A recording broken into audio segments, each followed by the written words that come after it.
नमस्कार, अपना एमपी देख रहे हैं आप। मैं हूं आपके साथ प्रशांत कटारे और बुलेटिन की शुरुआत विदिशा से आई बड़ी खबर के साथ करेंगे, जहां लटेरी में बोरवेल में एक बच्चा जा गिरा है। 7 साल का लोकेश नाम का बच्चा एक गहरे बोरवेल में गिरा है। बच्चे को निकालने के लिए रेस्क्यू ऑपरेशन जारी हो चुका है। लटेरी तहसील के खेरखेड़ी गांव के बोरवेल का ये मामला है, जहां मासूम बच्चा इस बोरवेल में गिर गया है। बच्चे को फिलहाल जो शुरुआती जानकारी है, ऑक्सीजन दी जा रही है और भोपाल से एनडीआरएफ की टीम विदिशा के लिए रवाना हो चुकी है। तो ये तस्वीरें भी आपको दिखा रहे हैं।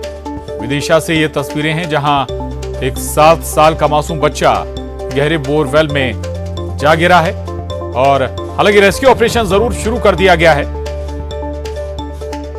और एक्सक्लूसिव तस्वीरें इस पूरे घटनाक्रम के बाद की। प्रशासन मौके पर मौजूद है, लोगों का जमावड़ा भी लग चुका है, लेकिन सवाल यह कि कब और कैसे इसका रेस्क्यू पूरा हो पाएगा। प्रशासन इसी मंथन में जुटा हुआ है और हाल फिलहाल ऑक्सीजन जरूर बच्चे तक पहुंचाई जा रही है। 7 साल का यह बच्चा बताया जा रहा है जिस बोरवेल में जा गिरा है।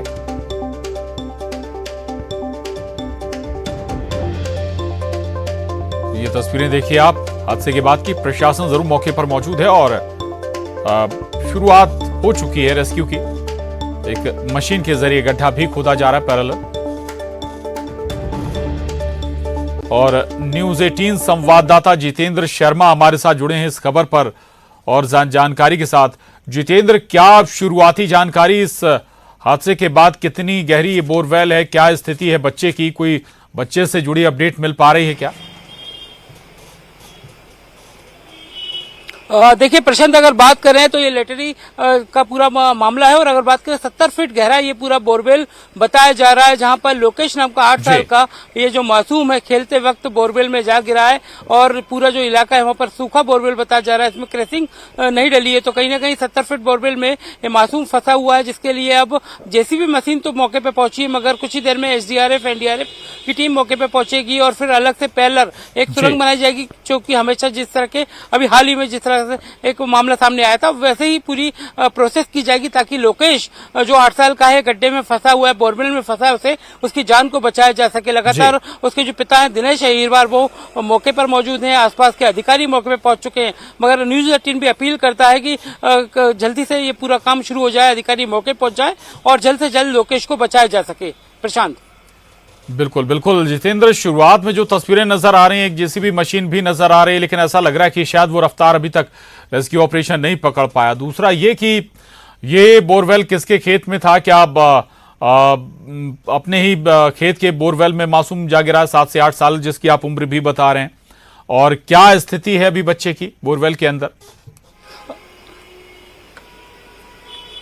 देखिए खेरीखेड़ी गांव का पूरा मामला है ये, और लोकेश वहां पर आसपास खेल रहा था। जो बगल में गांव के पास ही ये खेत होता है, उसी खेत में ये बोरवेल था, सूखा बोरवेल बताया जा रहा है। 70 फीट गहरा बोरवेल है, जिसमें खेलते वक्त अचानक लोकेश के जो पैर उसमें चले जाते हैं और सीधा 70 फीट गहरे बोरवेल में समा जाता है। जब उसके आसपास के लोग जो बच्चे खेल रहे हैं उन्होंने उसके परिवार को सूचना दी, तब जाकर फिर प्रशासन को सूचना दी गई। मौके पर जेसीबी मशीन के साथ खुदाई की गई है, मगर अभी जब तक दूसरी राहत और रेस्क्यू के लिए टीमें पहुंचेंगी तब उसके बाद बड़ा रेस्क्यू शुरू किया जाएगा, पैरेलल गड्ढा खोदा जाएगा। मगर ये उम्मीद जताई जा रही कि जिस तरह से एक रस्सी के सहारे एक फंदा बनाया जाए और उसके जरिए लोकेश तक मदद पहुंचाई जाए, लोकेश तक ऑक्सीजन पहुंचाया जाए, इन सारी चीजों पर काम किया जा रहा है। विदिशा से सारी टीमें रवाना हो गई हैं, जल्द पूरे रेस्क्यू को आगे तेज गति के लिए भी प्रशासन जुट गया है। मगर कह सकते हैं कि अधिकारियों की लापरवाही है और उन्हीं के चलते इस तरह के हादसे सामने आ रहे हैं, क्योंकि उन्हें सर्वे के लिए निर्देश दिए गए थे कि इस तरह के खुले बोरवेल का सर्वे कराया जाए,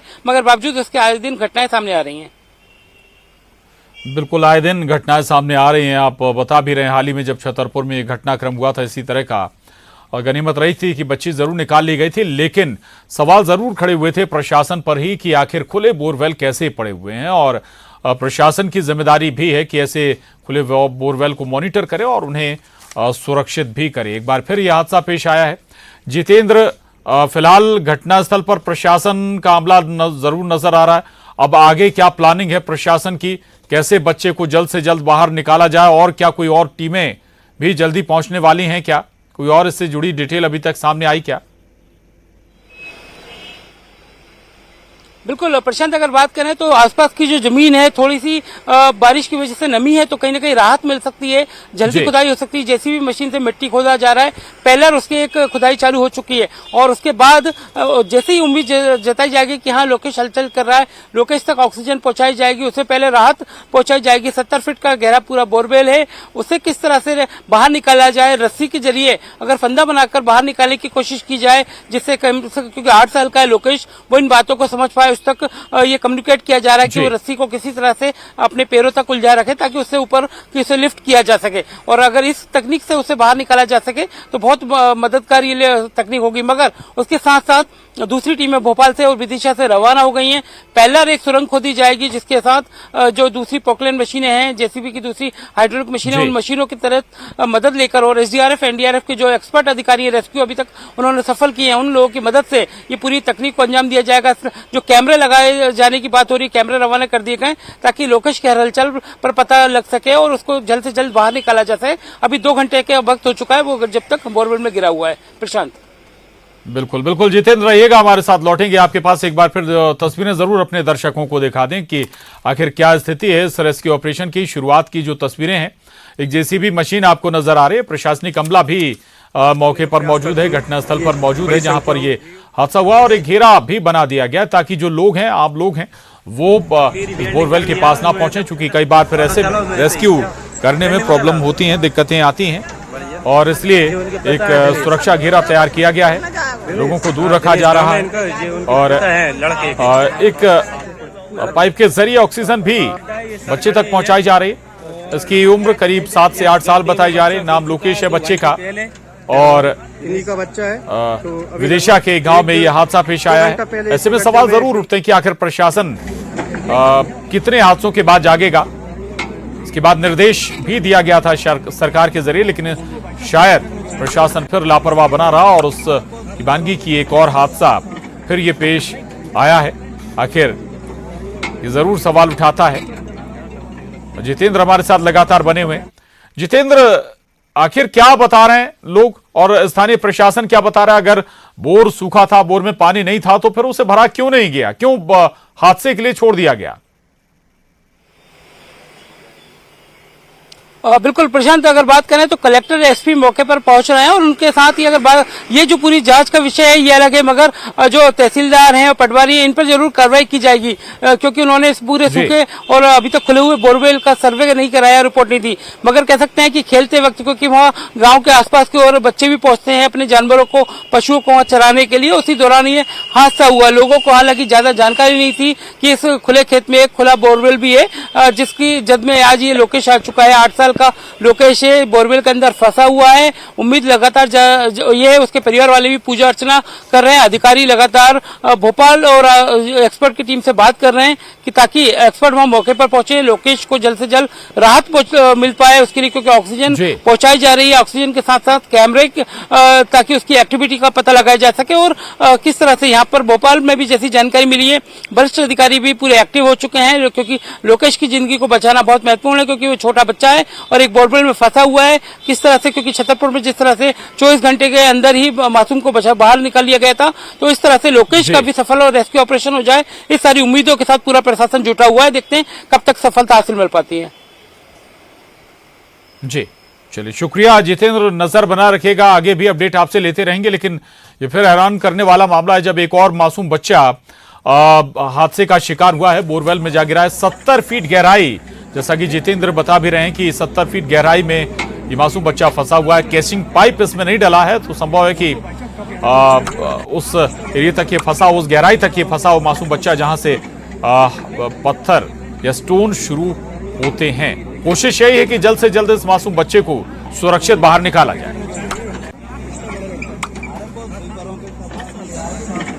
और अब अगली खबर का रुख करेंगे। जबलपुर से बड़ी खबर है, बिजली उपभोक्ताओं के खिलाफ गिरफ्तारी वारंट जारी किया गया। 137 बिजली उपभोक्ताओं के खिलाफ वारंट जारी हुआ है। नोटिस के बाद भी बिल जमा न करने पर कार्रवाई हुई है। 38 लाख रुपए बकाया बिल की वसूली होनी है। 32 उपभोक्ताओं ने कुर्की की कार्रवाई के बाद राशि जमा की है। जबलपुर पूर्व संभाग क्षेत्र के उपभोक्ताओं पर यह कार्रवाई की गई है।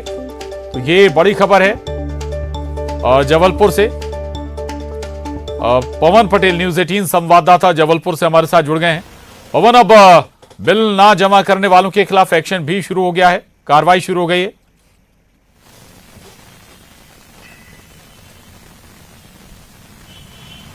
जी बिल्कुल प्रशांत, पहली बार ऐसा सुनने में आ रहा है कि गिरफ्तारी वारंट जो बिजली का बिल जमा नहीं कर रहे हैं उनके खिलाफ जारी किए गए हैं और उनकी गिरफ्तारी करने के निर्देश दिए गए हैं। ये एक बड़ी कार्रवाई है जो जबलपुर के इतिहास में शायद पहली बार ऐसा देखने में आ रहा है। कितनी बड़ी संख्या, यानी 137 लोगों के खिलाफ, जिनके खिलाफ में 38 लाख रुपए की वसूली करने के निर्देश हैं और इनकी कुर्की करने के निर्देश हैं। पहले कुर्की करने के निर्देश दिए, लेकिन जब उसके बावजूद ये लोग बार बार नोटिस देने के बाद भी इन्होंने बिल जमा नहीं किए तो फिर उनके गिरफ्तारी वारंट जारी किए हैं। और अब जो है जानकारी आ रही है कि 32 लोगों ने बिजली का बिल जमा कर दिया है।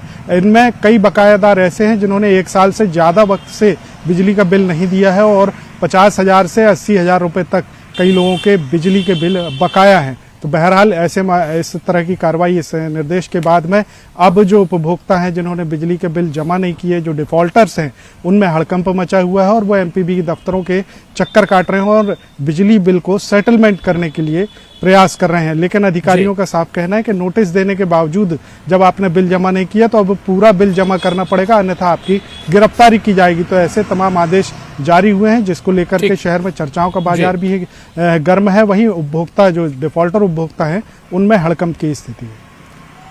बिल्कुल, चलिए, बहुत शुक्रिया पवन आपका इस पूरी बातचीत के लिए, जानकारी के लिए, धन्यवाद। आखिर आगे बढ़ेंगे। सदन में फिर संग्राम नजर आया है। आज फिर विधानसभा में विपक्ष के तेवर दिखाई दिए। कमलनाथ ने बिजली का मुद्दा उठाते हुए कहा कि कहीं तार नहीं है, तार हैं तो बिजली नहीं है। 7 महीने रह गए हैं, इसके बाद सारी मांगें पूरी होंगी।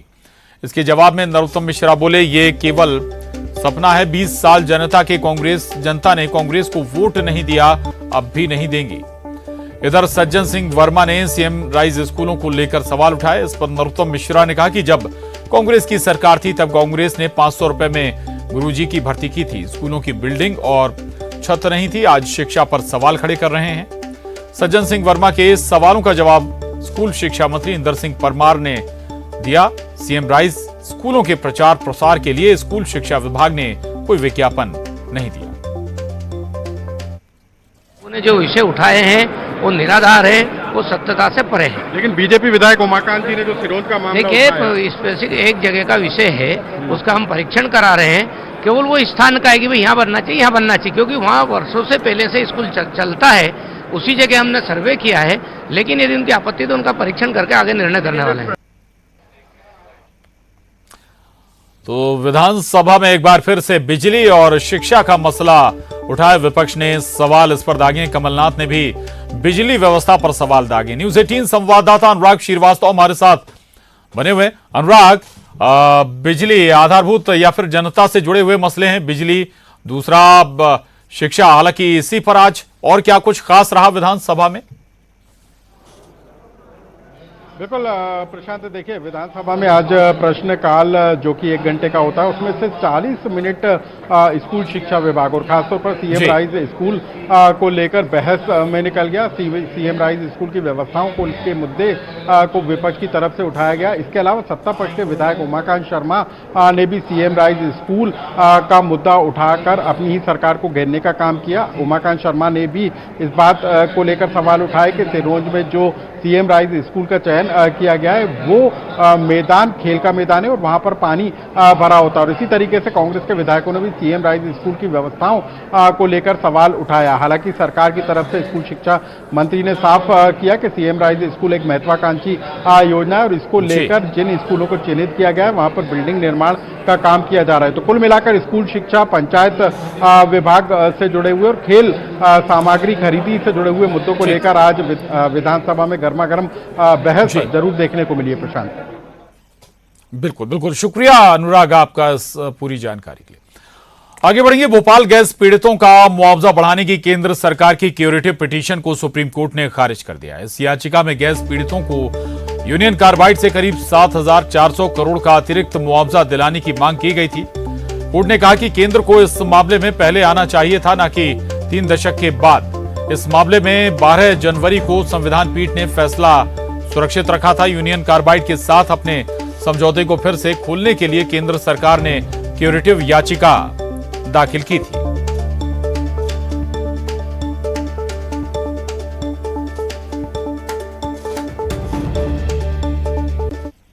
है गैस पीड़ित कि उन ज़्यादातर गैस पीड़ितों को 25,000 मिला और फिर 25,000 इंटरेस्ट में 50,000 मिला। बोला जा रहा है कि मोटर व्हीकल एक्सीडेंट्स एक्ट के से 6 गुना ज़्यादा उनको मिला है। लेकिन 50,000, अगर 50,000 को आप पूरे लाइफ टाइम में हर दिन पे डिवाइड करें तो कितना मिलता है? कैसे रहेंगे? हमारा सुप्रीम कोर्ट है, जजमेंट की रिस्पेक्ट करना बहुत जरूरी है। और आगे बढ़ेंगे। इंदौर में लोकायुक्त ने माइनिंग ऑफिसर पर छापा मारा है। देवास में पदस्थ एमके खथेड़िया पर शिकंजा कसा गया। एक साथ इंदौर, उज्जैन और पीथमपुर में छापा मारा गया है। पीथमपुर में एक रेडी मिक्स प्लांट भी मिला है। बता दें कि 1991 में पीएससी के जरिए सेकंड क्लास अफसर के तौर पर इनका चयन हुआ था। इसके बाद इंदौर, धार और देवास में इनकी पोस्टिंग रही। भ्रष्टाचार की शिकायतें मिलने के बाद अब लोकायुक्त ने छापेमार कार्रवाई की है।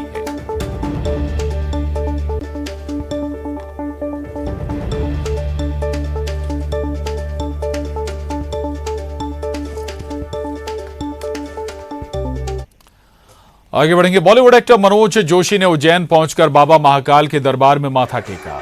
मनोज जोशी ने भस्म आरती में भी वो शामिल हुए और बाबा की पूजा अर्चना की। बाद में गर्भगृह में जाकर दर्शन भी किए। दर्शन के बाद मनोज ने मीडिया से बातचीत में कहा कि महाकाल मेरे आराध्य देव हैं और वे यहां पहले भी 3-4 बार आ चुके हैं। दर्शन कर दिव्य अनुभूति हुई। बहुत ही आनंद आया। पूरे 4 बजे से लेकर प्रातः काल की जो भस्मारती होती है, उस भस्मारती के और मंगल दर्शन करके बहुत ही दिव्य अनुभूति हुई है। और मेरा रुद्र जो है, महाकाल जो है, वो मेरे आराध्य हैं, हमारे पूरे परिवार के आराध्य हैं। इसलिए पूरा रुद्राभिषेक और पूरा रुद्री का। और अब रुक करेंगे सिटी टॉप 20 का। कमलनाथ ने सदन में उठाया